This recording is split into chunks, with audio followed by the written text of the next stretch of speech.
Welcome back to the Crypto Factory, and today we have a very good surprise for you. We have Mr. Daryl Jones, former state senator in the auditing commission of a record-breaking bank. We're going to be talking about Bitcoin. We're going to be talking about cryptocurrency.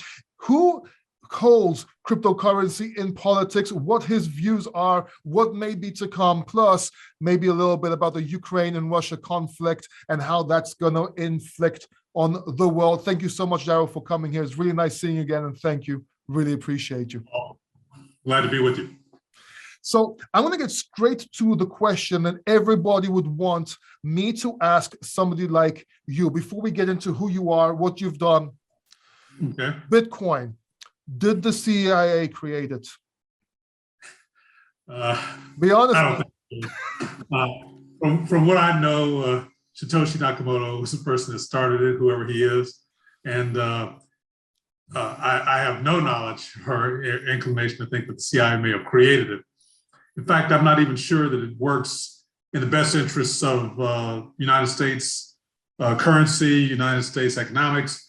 It may, as time goes on and we figure out what cryptocurrency as a general rule, aside from Bitcoin, can do for the economy of the world. Yes. Do you think it's a plus or do you think it's a minus? How do you personally view cryptocurrencies? Oh, it's definitely a plus as far as I'm concerned.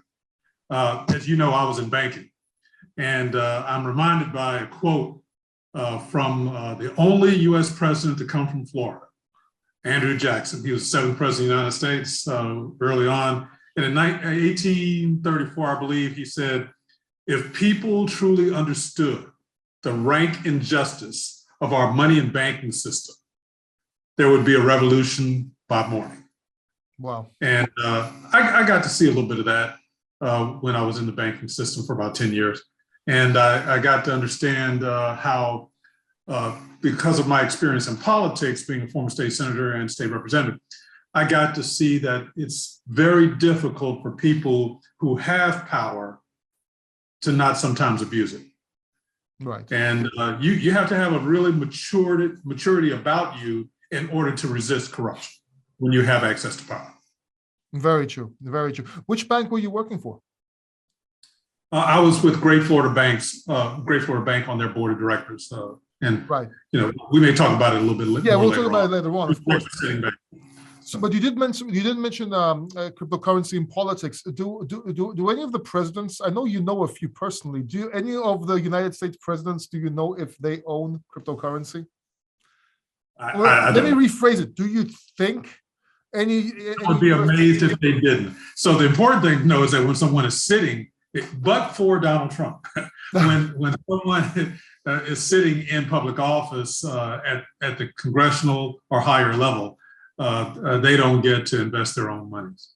And so most people have to put their money in a blind trust. And so if they're whoever's managing that trust decides to invest in cryptocurrency, then they may be owners while in office. But once they're out of office, I would be amazed if there weren't former US presidents who did not have investments in cryptocurrency. Now, you met Donald Trump, correct? Yeah, I've actually met Donald Trump, Bill Clinton, and Barack Obama. Oh, great. So they never told you, hey, man, listen, buy some Bitcoin here, or any transactions with Bitcoin? No. Okay. Those conversations never came up. Okay. So let me ask you something before, because this is actually interesting. You as a person, I want to get into a little bit about you, but before I do, before you got into politics, if I met you in high school, what would I think about you? We're sitting at the cafeteria, we're having lunch, whatever, we're looking around. What would I think about you? Super nerd. Super nerd? Yeah, super nerd. Wanted to be an athlete, probably didn't have much of a shot at being a good one. I did win the city championship in the mile run, went to the district, and my colleagues now would say I begged the coach for 3 years to get on the basketball team. He finally put me on the basketball team my senior year. And, I was valedictorian in my high school class.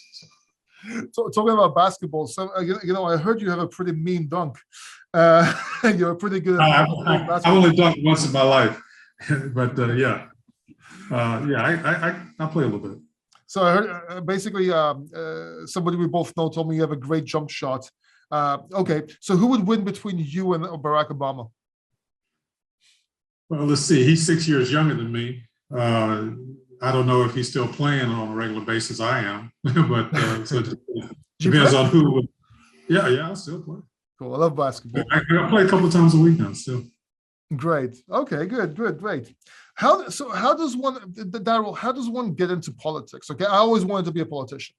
Now, I guess it depends on which country you live in and so on. So we're talking about the US here. How would somebody get into politics? Well, first you have to decide that it's something you want to do. Once you make the decision, then you start making a plan for how you want to enter into politics.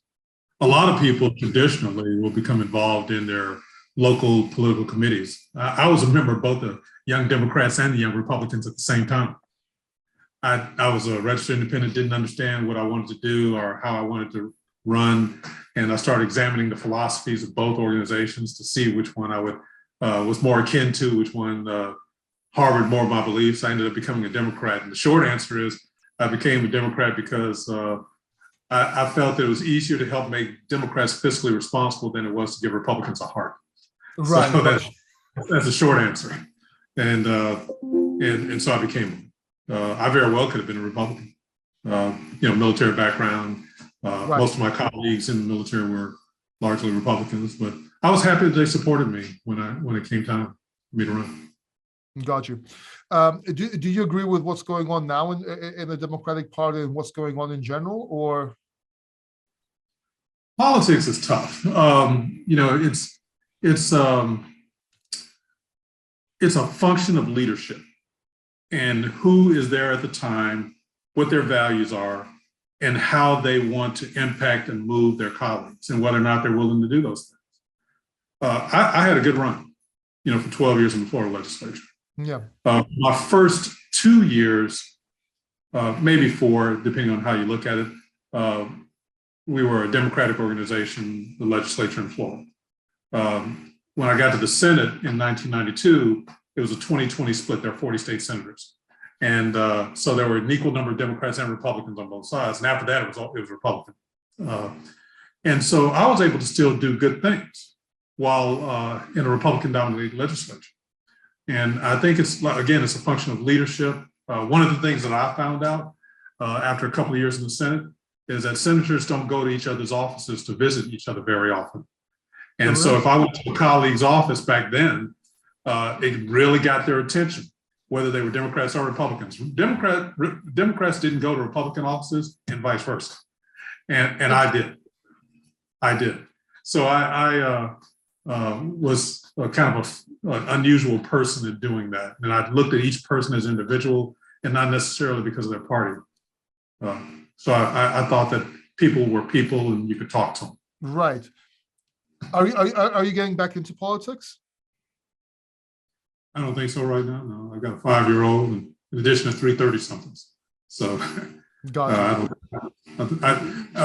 those 3 30-somethings, I didn't get to spend much time with them and watch all the great things that were happening in their lives as they were coming along.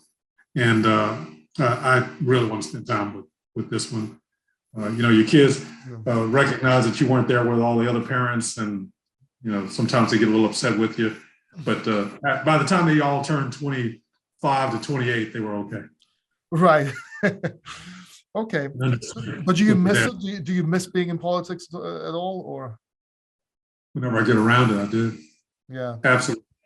Because I think I still have the ability to have an impact, but and a positive impact. And I think that again, the leadership is really important. You have to have people who carry values of integrity and want things to move forward for everyone, and not just the people in their own party, not just people who have given them campaign contributions, but for everyone. When I was first running for office, after I first registered to run for office for the first time, I'm coming out of the courthouse. I'd had a hearing in court. I'm an attorney. We haven't talked about that yet. And I'm looking around and I see rich lawyers with their rich clients coming out of the courthouse. I see the guys selling hot dogs on the corner. I see homeless people who are panhandling and asking people for some money. I see people walking into restaurants, just regular folks going in and out of their offices. And I think to myself, it hits me suddenly that day, the day after I registered to run for office. Every single person here has one vote. Yeah. No matter how rich you are, you don't get two. And no matter how poor you are, presumably, they can't take away the one. So everyone is equal. Everyone's the same.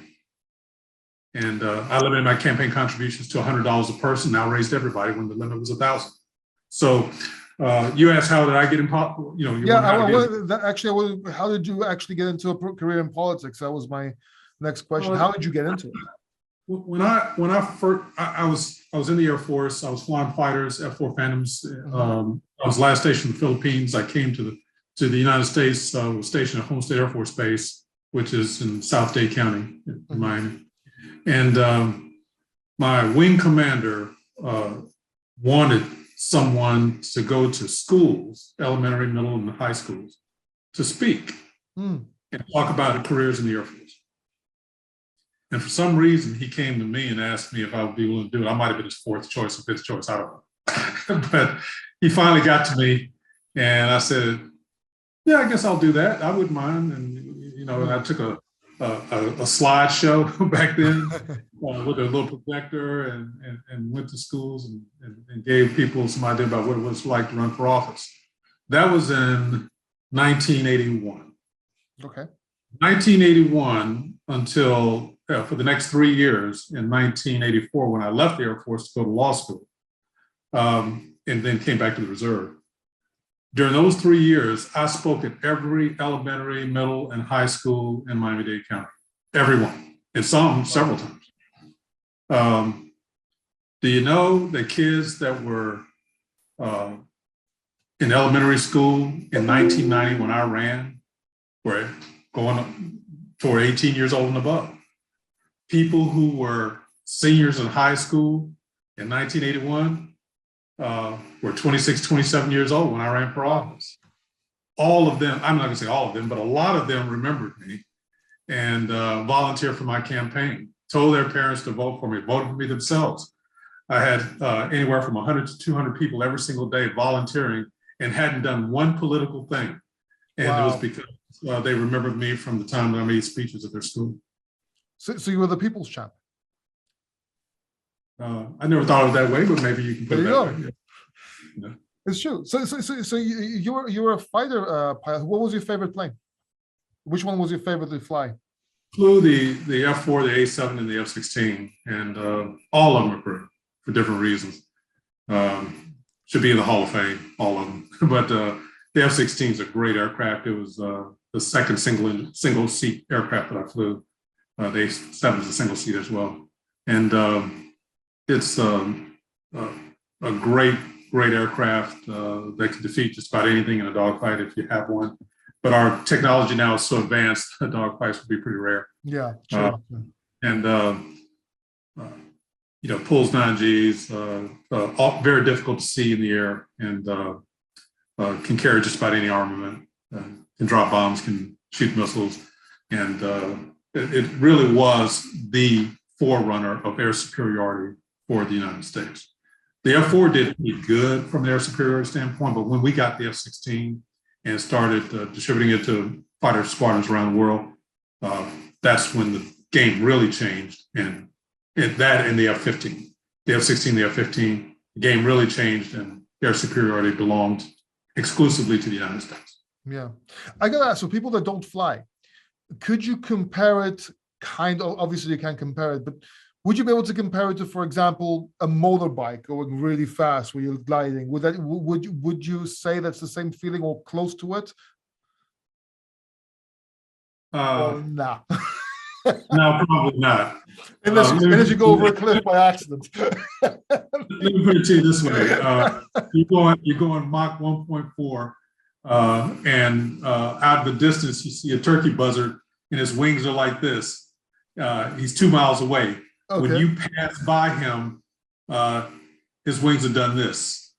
Oh, wow. That's fast. Yeah. So the rest of the world is in slow motion when you're moving at that kind of speed. And, if you ever watch TV and watch, The Flash or Superman, stuff like that, see these people moving at super speed, that's what it's like. So Wow. the rest of the world's in slow motion. You're watching cars that are doing 70 miles an hour on the road and they're standing still. That's crazy. So it must take a lot of training and a lot of effort to actually learn. Of course. Yeah, of course. The Air Force invests millions of dollars into its pilots. Yeah. I can't imagine. I tried to fly one of those little small airplanes. I went and took flying lessons at some point. So we go into these little small 2-people airplanes in the beginning, and I was going to move up, but I never went through with it. But I was really interested. So, tell me a little bit about you being on the board of a bank, because because that's interesting, and I got a few questions on cryptocurrency with that after, if that's okay. Sure. It was an educational experience for me. I hadn't been on the board. I've been on another publicly traded company, insurance company before, but this is the first time on a bank's board. And Great Florida Bank has some great leadership. Mehdi Gomeshi, who's Iranian by background, was brilliant. He has some innovative ideas that have since been adopted by many other banks. And he believed in minimizing overhead and maximizing profits. We didn't build banks. We rented space in strip shopping centers and things. So we didn't have the $2 million investments in infrastructure and then maintaining it that other people had. And he had many other innovations that he moved forward with. And I was proud to be a part of what he did. We grew to over $1 billion in 18 months in net worth. And no nouveau bank, beginning from with initial investments, had ever done that. I think the previous record was about 5 years, and we broke through that record. He also raised more, as a political person, have a lot of experience in raising money. And we had other politicians on that board as well who could help raise money. And so we were able to raise a lot of money for a brand new bank. Back in those days, the minimum amount necessary to create a bank was $8 million. And our leadership had what I call a moving target management system. That's my own term. He would say, all right, our goal is to raise $8 million. And at the meetings, because that's what we need for a bank. And then we would go out there, and the first 30 days, we would raise $8 million. He says, well, we're almost to our $12 million goal. Wow. And I go, what? When did it become a $12 million goal? And then the next meeting, he says, guys, you've done great. We're almost to 20 million. Let's go do it. That target was moving all the time. He did that to us all the way to $60 million. Wow. And so that's some leadership there, though. Yeah, that's great leadership. So I believe the previous record at the time was 22 million for raising money for a brand new bank. That is great. So there's a lot of sales involved, and yeah. Salesmanship is definitely involved in that. Now, you're also in the audit committee of a record-breaking bank. Is that the same bank or another bank? No, same bank. Same bank. Yeah, our president had me on virtually every committee for the bank. I think I was the only member of the board that was on every committee. Got you. Did anyone? Okay, the bank back then, were they aware of cryptocurrencies, and what was their view? Back then, no. Back then, this was a long time ago. Okay, so yeah, that was 2004 to 2014. So cryptocurrency was coming in to vote, but we really didn't talk about it at the bank level. Now, I will tell you, I think that bank boards today, you're starting to see banks get involved in cryptocurrency. Chase is probably the leader, and they're seeing an opportunity. Now, when I was talking about the quote from Andrew Jackson, I think that as we move along the process, the fundamental difference between cryptocurrency and fiat currency is that fiat currency is supported and regulated by the government. Mm. And it may have like we have the reserve in the United States, but the a cryptocurrency right at this point in time is not regulated by government. Blockchain technology, extremely transparent. Fiat currency, not transparent, and I think that largely not transparent. Right. I think that the public right now is interested. I think Congress is interested. I think both are taking their time to figure out how this is going to work. Those who are involved in cryptocurrency early, if they're making good decisions, may benefit substantially from it in the future. Got you. So how do you think a bank board views cryptocurrency and digital currency? What do you think, in summary, what do you think their views are?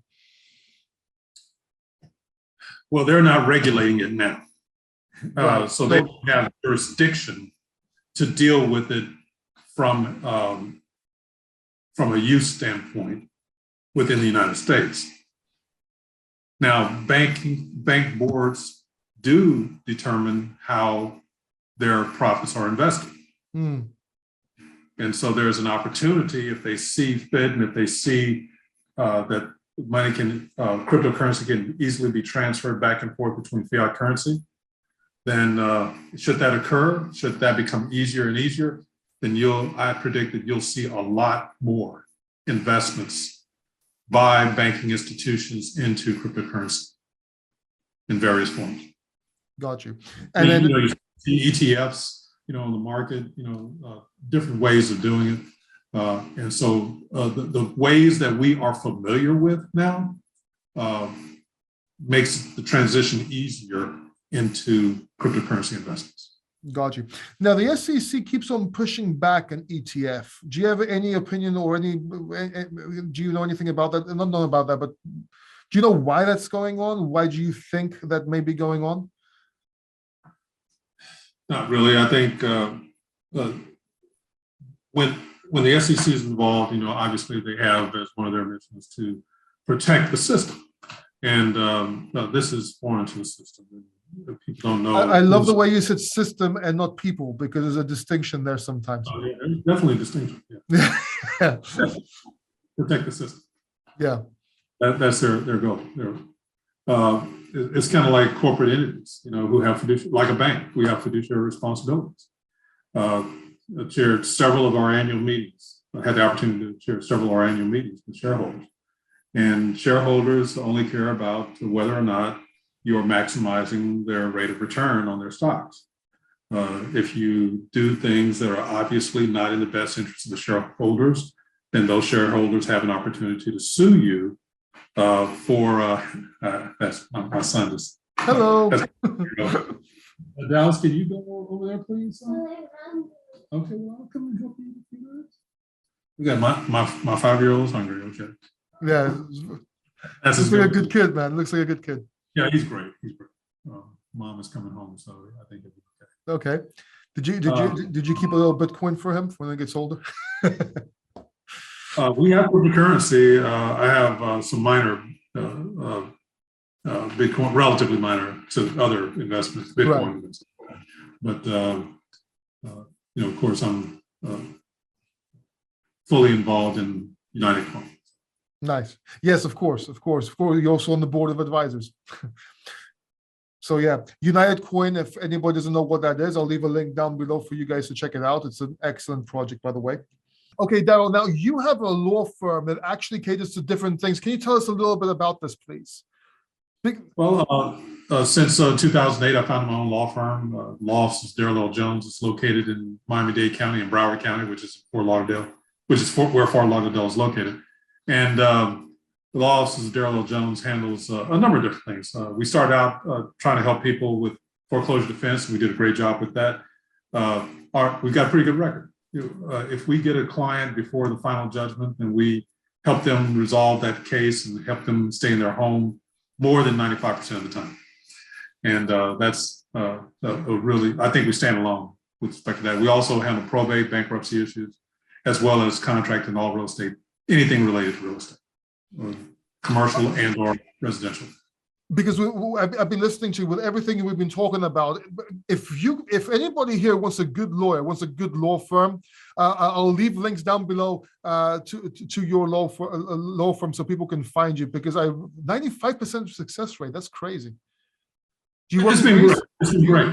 Well, you know, let me kind of couch that in a couple of terms. I don't believe in taking money from people. I don't think I can give them a service that will result in something that they want from the law firm. And so I've turned down 600 cases. We've had about 4,000 cases over the last, we do about 300 cases a year. So from 2008 to 2022, it's been close to 4,000 cases. And we've got, if I don't think that I can accomplish what the person wants, then we turn down the case. So had I taken every case that everyone wanted me to take, then our success rate would be much lower. But you keep also your integrity this way. You don't lie to people just to take their money as well, which is... I don't believe in taking money if I'm not going to provide a good service. You need to do better because of your involvement with us. If I think I can do that, then I won't take it. That is admirable. So I'll leave links down. If anybody wants to check out the law firm from Daryl, I'll leave links down in the description below. We'll go back to politics a little bit.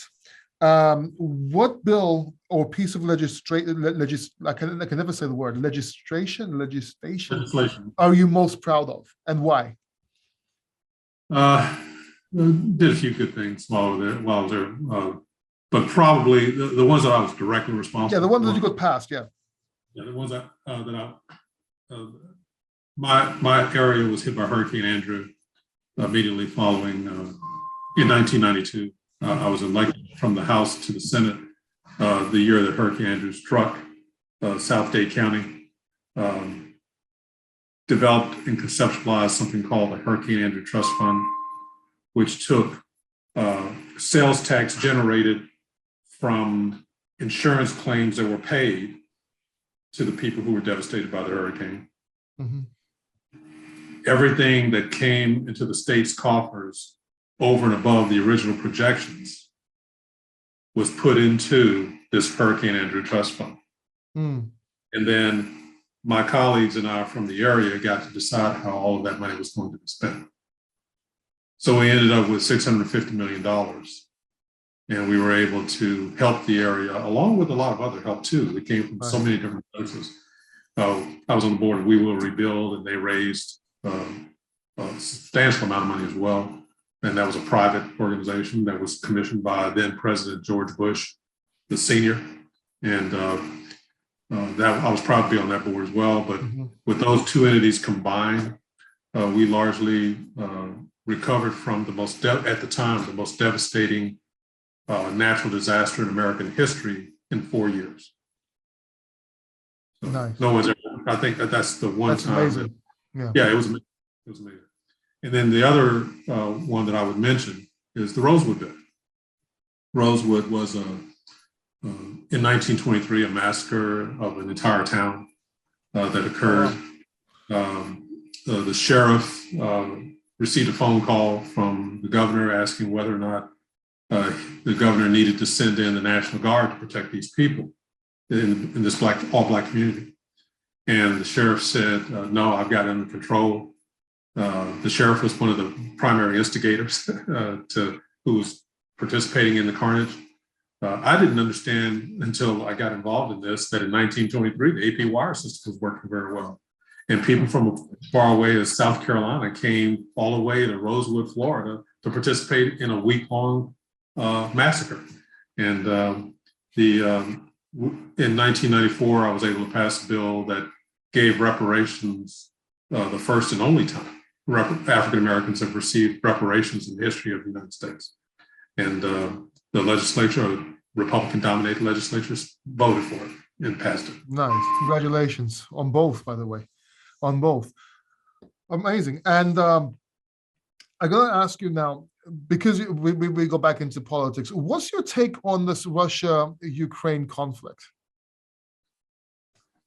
Well, obviously Putin needs to consolidate his forces, and he believes he needs to reestablish the Soviet Union. When Soviet Union disbanded, and I was in the military flying jets at the time, we thought that that was a major victory for democracy around the world. And then, so you had Russia, you had China, and you had some elements of communism that were in South America primarily. And, we thought that we were on our way to getting rid of communism and making it something, because once people have the opportunity to vote and to control their future and to believe that they have some control over that future, no matter where you are, no matter what your culture is, people want that right. And so we felt that democracy was going to move forward.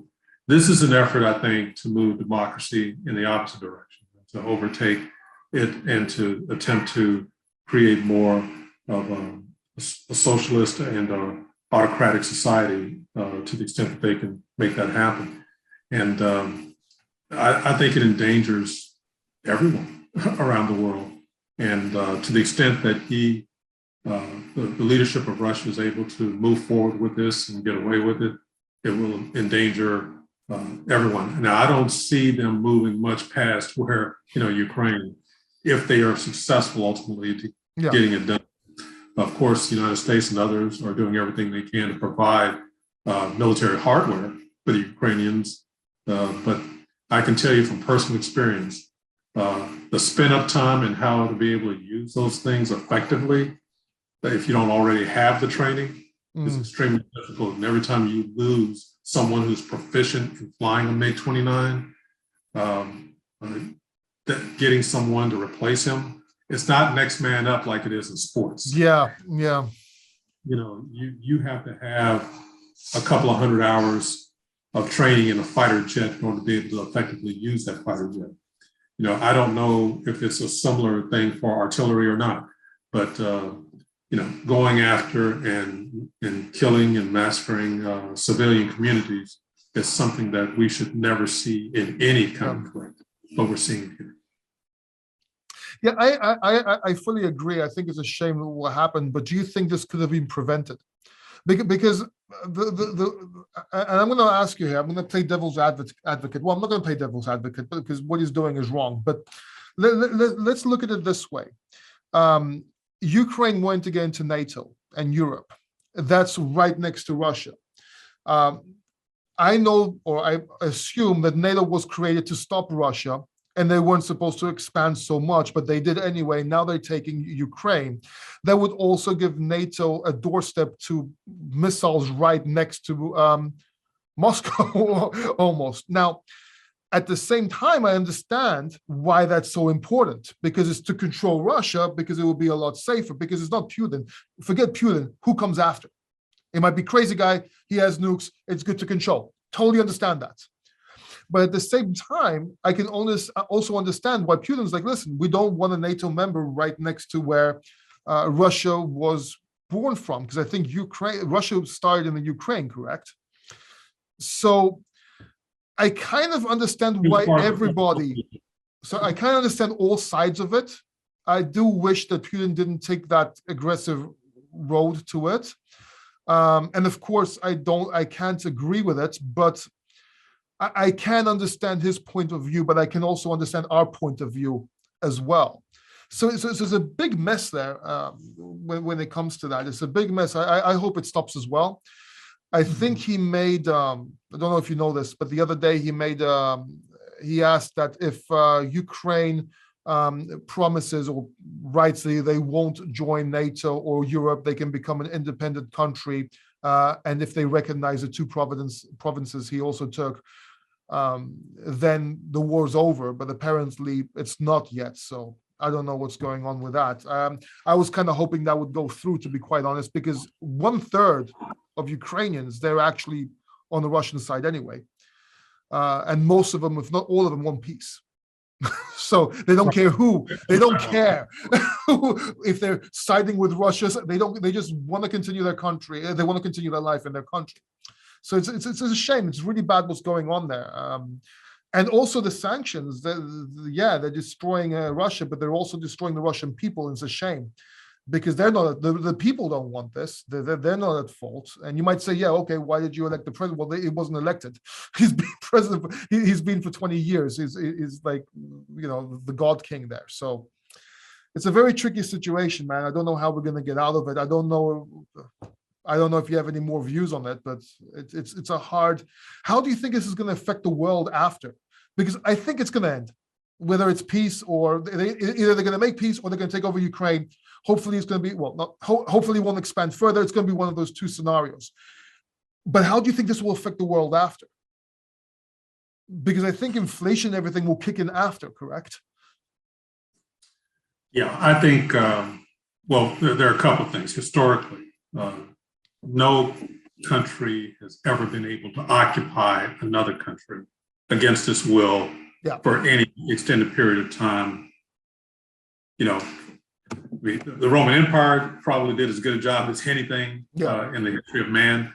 But after that, in relatively modern times, moving beyond that, no country's been able to really hold on. Correct. This is a historical fact. Yeah. So from what I understand, and I'm certainly not a foreign policy expert on these issues, the Ukrainian people as a whole really want their independence. I think in light of some of the comments that you've made as well, and I've certainly thought about this for a while too, no one wants their perceived enemy at their border. Yeah. We didn't want Russia up against us, and the Ukraine is one of the countries that provided a little bit of a buffer. Yes. Switzerland tried to do that during World War II. Yeah. But too small a country. Yeah. And so it's it might be the exit strategy that Putin needs to maintain his control of his own country, because I seem to perceive now, based on some of the limited reports I'm starting to get a little bit of information on, that he's going to have a problem in his own country. Of course, if he continues with this. So of course, he's going to have to figure out how to exit it. With showing power, with showing success as well. I think that might be why he's threatening with Sweden and stuff like that. So everyone will look like they're on a win as much as possible. Unfortunately, that's it. It's politics, correct? But hopefully he'll be. I had a discussion with somebody the other day. He's like, okay, I wish Putin was gone or assassinated. I'm like, okay, that might not be a good idea, because there's a saying in Greek, well, it's better to have the devil you know rather than the devil you don't. Who's next? Yeah, we have that here too. Right? With nuclear capabilities, right? You don't know who would rise up after him. Exactly. You don't. And it's going to be somebody from in that circle, correct? What if his diehard Soviet? I mean, Putin for 20 years didn't do a bad job, didn't do bad for the world, that bad, like in the most part. What about the next guy? What if the next guy is a Stalin sort of reincarnation? It's going to be crazy, right? Let me ask you this. With this current situation, with what's going on with the Ukraine and Russia right now, who would you prefer would be president right now of the United States? It can be anyone. It can be, it can be anybody. Yeah. Like, okay. Who do you think would be able to handle the situation either before, or actually, I'm going to make it tougher, before and during this conflict? Who would you rather see president of the United States? If it's Biden, you can say Biden. Well, I don't want to avoid the question, but I really believe in our electoral system, and I think that all leaders of all countries are actually placed there by God at the end of the day. You get who you deserve, so our country was in some turmoil. Donald Trump was able to exploit that, and he was able to become elected president for at least one term. I think as people start to think through who they really are and what they really stand for, sometimes you need a president who's going to help you understand those things if they have a good voice. Biden is having some trouble getting his message through. Yes. He's doing the very best that he can, but he's not producing it with the same kind of strength that I thought Barack Obama did. Yes. And or like Bill Clinton did in some parts of his administration. Even George Bush Jr., George W., had, even though I didn't like going into Iraq, I thought that he believed in what he was doing and gave some level of motivation to this country. So it really, it'll be interesting to see how history plays this out and whether or not Biden was the right person at the right time. Now, from an experience standpoint, he's without peer. From an experience standpoint. And so I don't think that the light is going to be too bright for him. I don't think that he's going to be flustered by anything that occurs. He just doesn't have the same dynamism as some of the others.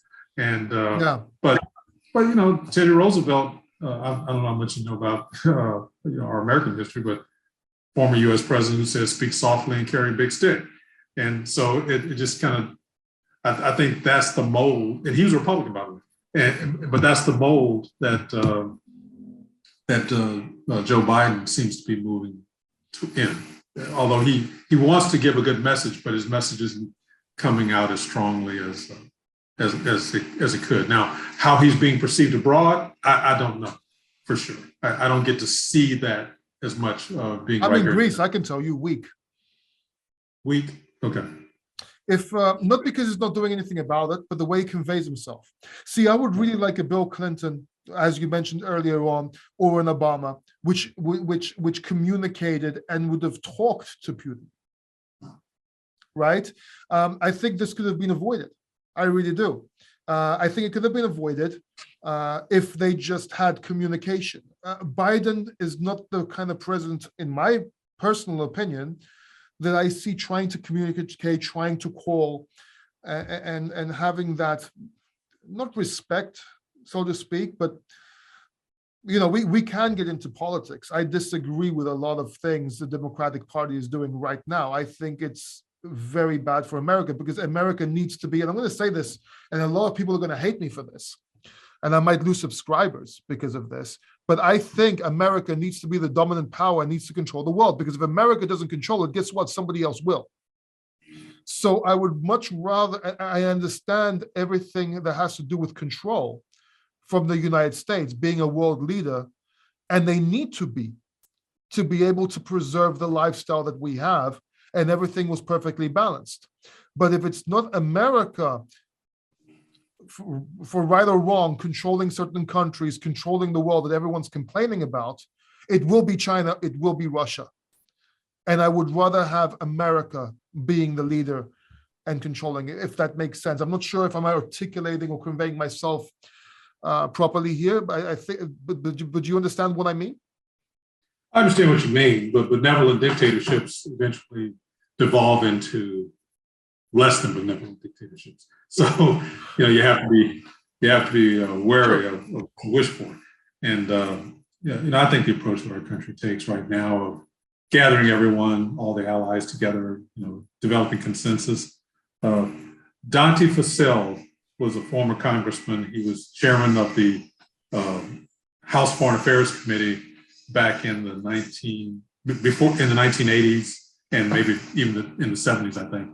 And he was from South Florida, and I got to meet him, talk to him a few times, and he always said he said this to me several times. Daryl, democracy is the slowest process for governing a nation in the world, but it's the best process. It is. It's true. You haven't found anything better yet. It's true. It's true. It's true. The most frustrating, but it's the best. But yeah. Listen, and to make it clear, I don't have a politics background, so there's a lot of things I don't know what I do not know, and a lot of people don't realize. This is why DAOs, and this is another thing I might lose subscribers over. This is why DAOs don't usually work very easily, because you have decentralized organizations. What doesn't usually work? DAOs, decentralized organizations. So Oh, okay. these are autonomous organizations where you control a cryptocurrency because you all have governance tokens and you can vote to see which direction that goes to. Yeah, that's great in theory. Sounds awesome until you realize that a bunch of teenagers are holding the tokens and they don't know how to move forward with the company. I've been a CMO of certain companies that tried to do that, tried to listen to their community. They went bankrupt. It's very hard to do that. Now, I'm not saying you can't give them choices and give them a voice. Maybe we can do that for certain directions, but having people control you about how you're going to run your company, it's like asking people, and people are going to take this the wrong way, but it doesn't matter, asking people that have no business knowledge or are broke how they're going to command a multi-million-dollar company. That it's not going to work. And that was the problem with ancient Greece, the democracy back then. You had too many people that didn't know what they didn't know controlling the direction and influencing, and that was a problem. So my views on what's going on now with American politics, I could totally be wrong. Or I might not know what I don't know. I'm just expressing a certain reflection from what I'm seeing, if that makes sense. Plus, I'm not in America. I don't even live in America, so.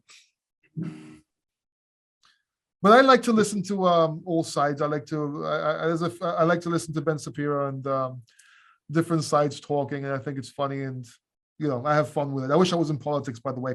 What do you think it takes to succeed in politics?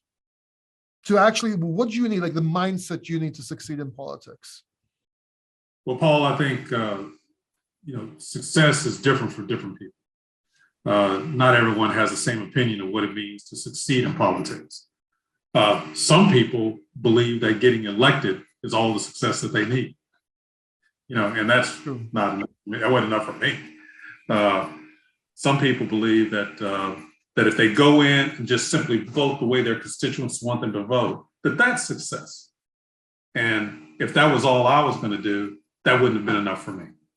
I don't want to go in there just to cast a vote. I want to change directions.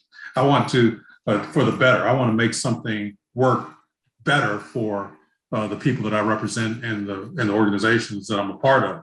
And that's what I want to do. And then it's worth the time that you invest into it. So what makes it successful? If you can, first of all, you have to develop the talent necessary to get it done. And so for example, I thought I was successful.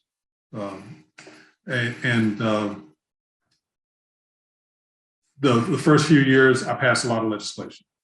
And then about 4 years into my 12 years in legislature, I realized, wow, I was changing stuff so much so often that the industries never got a chance to settle down and understand what the new laws were doing to them.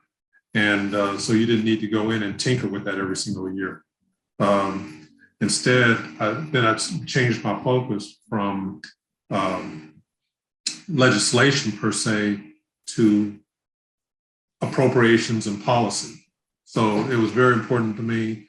I became jealous when I found out that Georgia had the Hope Scholarship, and everybody who went to high school in Georgia, for example, could, if they had a certain SAT and a 3.5 grade point average, the state paid 75% of their tuition to college.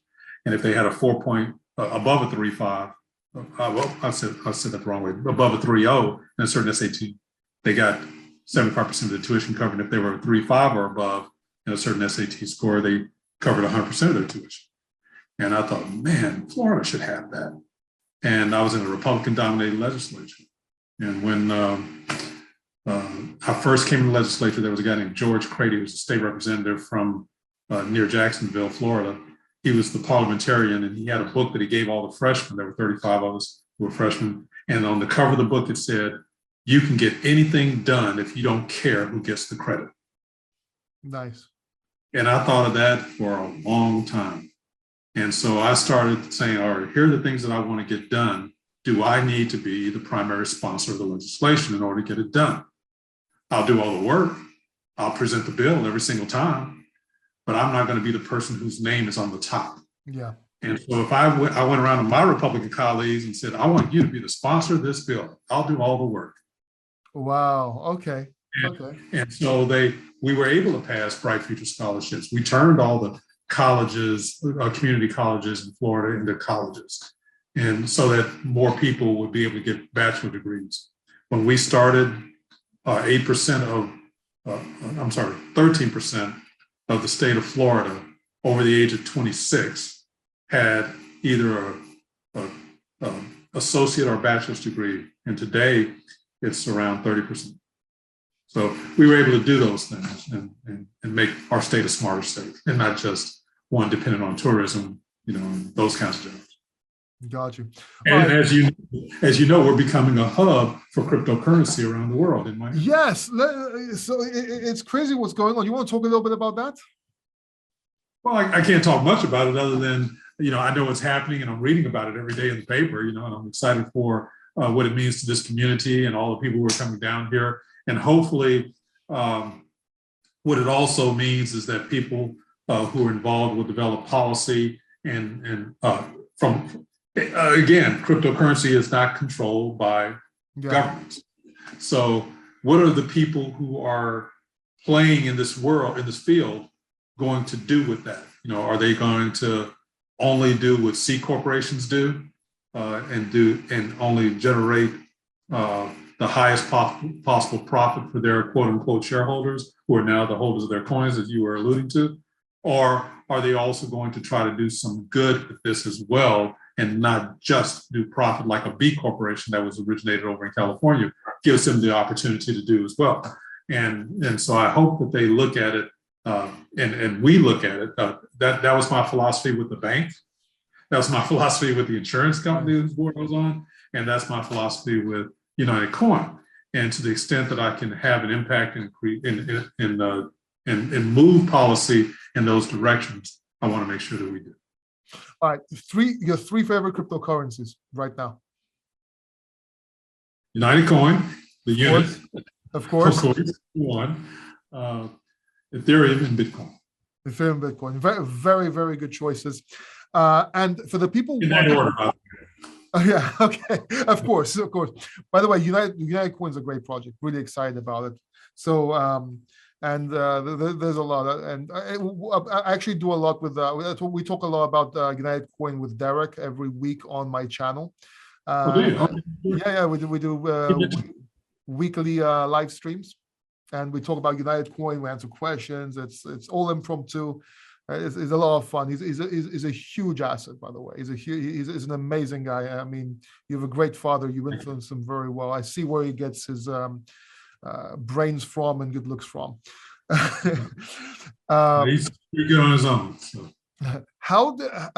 For the people watching this right now, 3 pieces of advice you can give them, whether they're getting into politics or anything like that. What, like the young crowd that are watching this, what 3 key pieces of advice you can give them right now? It's a really broad question. You mean as it relates to politics? Well, let's do for each category we talked about then, because there's a lot of people that would be we're talking about cryptocurrency, politics, and foreign policy, or well, let's start with politics.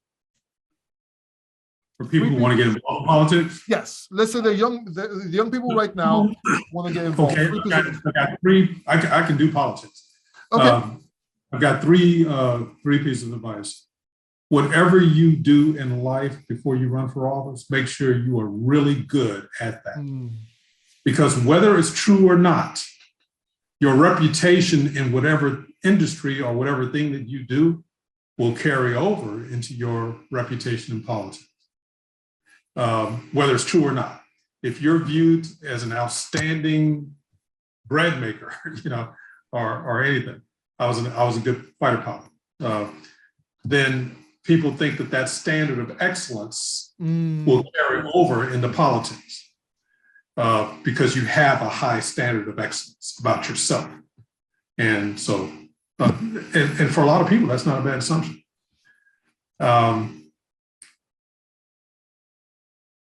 When you go into politics, you want to be wary of the insidious nature of corruption.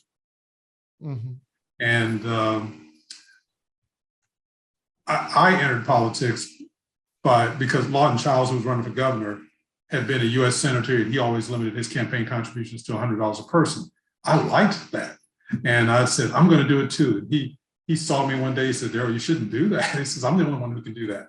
And I said, I think I can do it, And my pitch to people, and I would hire later on, but I entered politics with no obligation to any lobbyist or anyone else. And so my pitch to the public was, who's more important to me?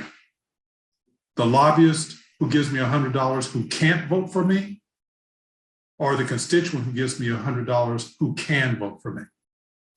Who's more important? And everybody understood that. So almost 100% of the people that I spoke with gave me the $100 contribution. And this is before social media.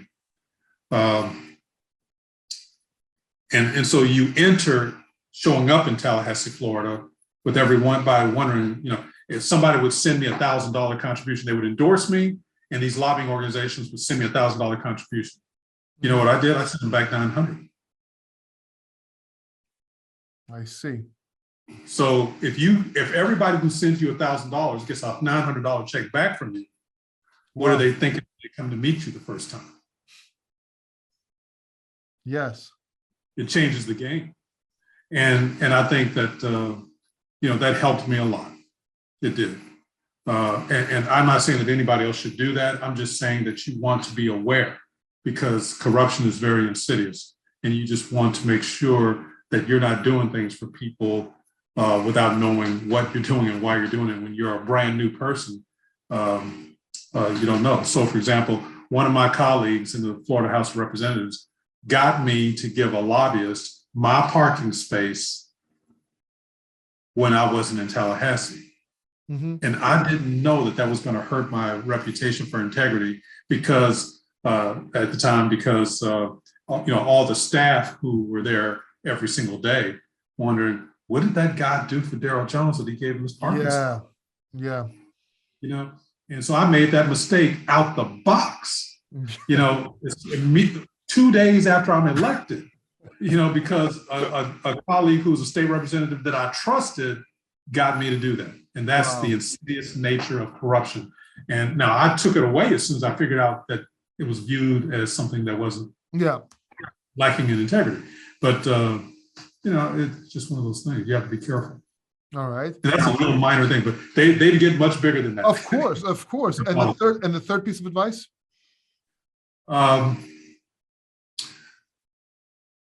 This is secret sauce advice here. Okay. This is secret sauce. In most political situations, there are entities that have impact on politics. The voters, other elected officials, permanent staff who are there 365 days a year, the lobbyists, and you know who the most important people are? Who? The staff. The staff, okay. They're the most important people because they give unbiased analyses of legislation. Got you. Anything that comes out of them is unbiased. Got you. It might not always be unbiased. Of course. And so if they give a write-up of your legislation that says this is a good thing to do, it's going to pass. Yeah. Daryl. And as far as I'm going to go with it. Yeah, Daryl, thank you so much. Those 3 pieces of advice you gave are not only in politics, they're in life. You can use them everywhere. So thank you so much for that. Really appreciate you. Thank you for coming here. I'll leave links to United Coin down below. And if you run for president, believe me, a lot of people here will vote for you, man. Thank you, Paul. I appreciate being on your show, and it's been a great honor. Thank you. Thank you so much. Take care. Bye-bye.